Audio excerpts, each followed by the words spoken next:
എന്തെങ്കിലും തെറ്റുപറ്റി കഴിഞ്ഞാൽ നമ്മുടെ ചെയ്യുന്ന ജോലി പോലും പോയും അങ്ങനെയുള്ള കാര്യങ്ങളൊക്കെ ആ രീതിയിലുള്ള സമ്മർദ്ദങ്ങളും ടെൻഷനൊക്കെ പുള്ളിക്കുണ്ടായിരുന്നു.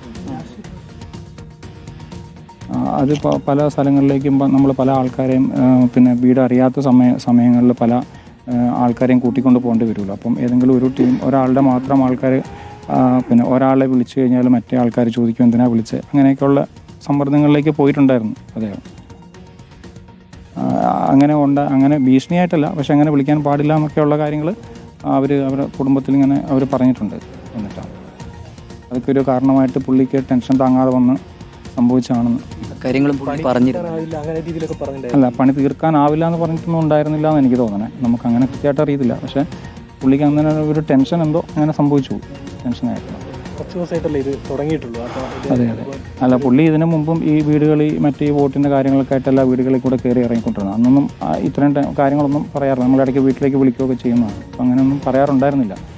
ഇത് ഒരു 2-3 ദിവസമായിട്ട് ഇപ്പോൾ വീട്ടിൽ നിന്ന് ഇവിടുന്ന് അമ്മയൊക്കെ പറയുന്നത് 2-3 ദിവസമായിട്ട് അവനെ സംബന്ധിച്ചിട്ട് അവനെന്തോ ഒരു മനസ്സിന് ഭയങ്കര വിഷമം ഉണ്ടായിരുന്നു എന്ന രീതിയിലാണ് വീട്ടിൽ നിന്ന് സംസാരിച്ചത്.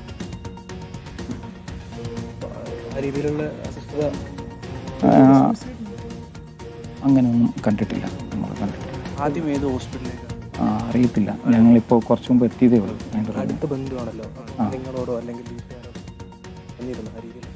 അല്ല, ടെൻഷൻ ഉണ്ടെന്ന് പറഞ്ഞിട്ടുണ്ട്. വൈഫിൻ്റെ അടുത്തും ടെൻഷൻ ഉണ്ടെന്നുള്ള കാര്യം പറഞ്ഞിട്ടുണ്ടായിരുന്നു അവർ.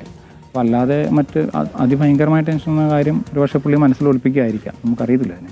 ഈ 2 കാര്യങ്ങളും പുള്ളി പറഞ്ഞിരുന്നു. ഒന്ന് ഈ ജോലി കൃത്യസമയത്ത് പൂർത്തിയാക്കാൻ പറ്റാത്തതും, മറ്റൊന്ന് ഈ ഭീഷണി ഉണ്ടായിരുന്നു. 2 കാര്യങ്ങൾ. അല്ല, ജോലി കൃത്യസമയത്ത് എന്ന് പറഞ്ഞാൽ അത് ഇപ്പോൾ ഇന്നെല്ലാം കൂടെ ചെയ്യണമാണ്. ഇപ്പോൾ ഒരു 30 വീടും കൂടെ ഇനി ബാലൻസ് ഉണ്ടായിരുന്നുള്ളൂ. അപ്പോൾ അത് ഇന്നെങ്ങനെയും ചെയ്ത് തീർക്കാം എന്നുള്ള രീതിയിലാണ് ഇന്നലെ കൂട്ടുകാരായിട്ട് അവർ സംസാരിച്ചൊക്കെ. അപ്പോൾ അതിങ്ങനെ കൂട്ടുകാരായിട്ട് സംസാരിച്ചോ പറഞ്ഞതാണ് അവർ. Okay, thank you. ഹോസ്പിറ്റലിലേക്ക് പോകണം. എൻ്റെ പേര് ഷൈജു. പിന്നെ മരിച്ച അനീഷിൻ്റെ സഹോദരി ഭർത്താവാണ്.